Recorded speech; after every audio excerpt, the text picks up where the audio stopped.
The Raw 420 competition was just released by SAB. It's a great little machine, so let's talk about it. The original Raw 420 and the 420 competition are similar in the sense that they use the same rotor head and tail rotor system. The main difference is going to be the power plant.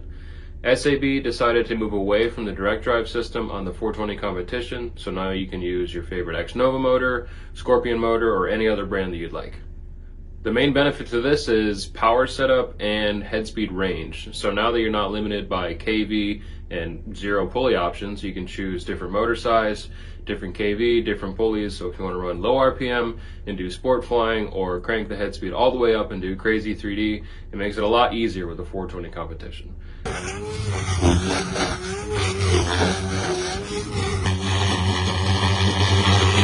This particular machine, I have an X-Nova 3215 945 kV motor, and this thing is just a monster. I found that I have more power with this machine than I did with the original Raw 420.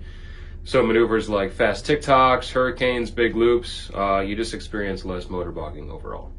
Another small difference on the 420 competition is going to be the battery trays. They now insert from the rear and uses the same connectors as the Raw 500. So pretty overkill for the 420, but it is a more positive connection and just makes it easier to get the battery in and out, in my opinion. This little guy sure has been a lot of fun to fly lately.